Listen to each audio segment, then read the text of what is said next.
औज़ुबिल्लाहिमिनश्शैतानिर्रजीम बिस्मिल्लाहिर्रहमानिर्रहीम। नाज़रीन मोहतरम, मैं हूँ आपका मेज़बान Mirza Nadeem Baig, programme views on news with Mirza Nadeem Baig के साथ। नाज़रीन मोहतरम, आज मैं एक मौजू लेकर आया हूँ कि जो अक्सर हमारे पाकिस्तानियों के जहन में होता है कि अब हमें यूरोप का जो है किसी मुल्क का अगर रेजिडेंट कार्ड मिल गया है तो अब क्या हम बग़ैर पासपोर्ट के यूरोपीय यूनियन के ममालिक में सफ़र कर सकते हैं कि नहीं। तो ये एक बहुत ही अहम सवाल है। इसके तफसील के बारे में मैं आपको आगाह करूं उससे कबल आपसे ये गुजारिश है कि जिन लोगों ने तो इसको सब्सक्राइब कर लिया है वो दोस्तों को भी इसके बारे में आमादा करें, और अगर जिन दोस्तों ने नहीं किया अभी तक उनसे भी गुजारिश है कि वो सब्सक्राइब कर लें, क्योंकि इस चैनल के सब्सक्राइब करने पर आपका कुछ नहीं जाएगा, हमारा उससे फ़ायदा होगा। और बेल आइकॉन के बटन को भी दबा लीजिए कि जो आपको ताज़ा तरीन नोटिफिकेशन हमारी वीडियोज़ के बारे में मिलता रहेगा। तो नाज़रीन मोहतरम, जैसे कि मैंने आपके सामने अर्ज़ किया कि आज का हमारा मौजू जो है वो अक्सर पाकिस्तानियों के जहन में है, और लोग ये समझते हैं कि रेजिडेंट कार्ड अगर किसी यूरोपीय मुल्क का हमारे पास हासिल हो गया है तो क्या अब हम इसके ऊपर जो है यूरोपीय यूनियन के ममालिक जो 26-27 के करीब हैं उनके अंदर क्या हम सफ़र कर सकते हैं कि नहीं कर सकते।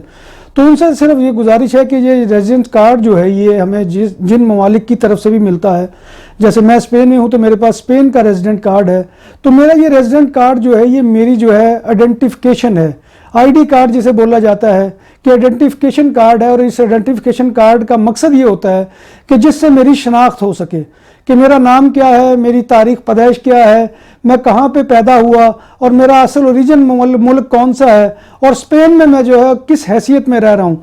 हैसियत से मुराद ये कि वो लीगल तो होता है लेकिन रेजिडेंट कार्ड भी मुख्तलिफ़ किस्म के होते हैं। बाद स्टूडेंट के लिए इशू किए जाते हैं, अब उसके ऊपर काम की बसा औकात इजाज़त नहीं होती।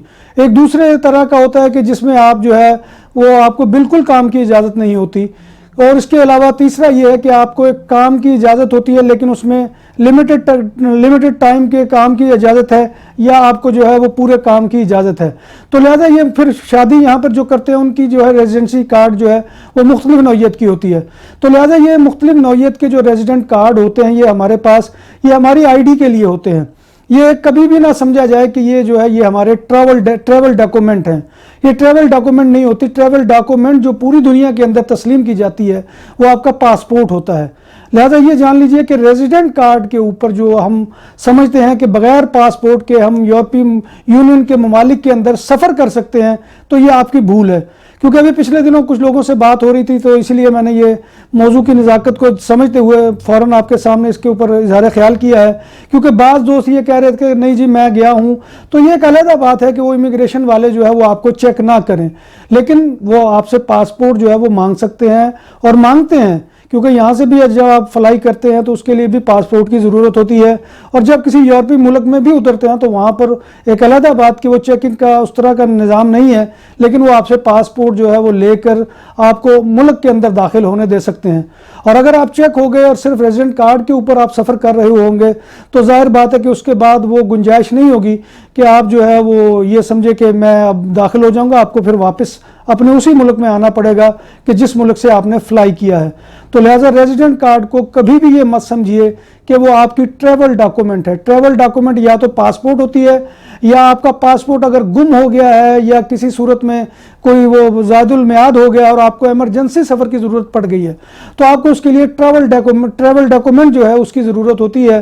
तो वो जो है वो यहाँ की वजारत दाखिला जो है वो इशू करती है और उसके ऊपर आप सफ़र कर सकते हैं। लेकिन इसके अलावा कोई और रास्ता नहीं है कि आप सिर्फ रेजिडेंट कार्ड के ऊपर ये समझे कि अब आप पूरे यूरोपीय ममालिक के दौरान जो है वो सफ़र कर सकते हैं। मेज़बान मिर्ज़ा नदीम बेग आपसे इजाज़त चाहता है। इजाज़त दीजिए। अल्लाह हाफिज़।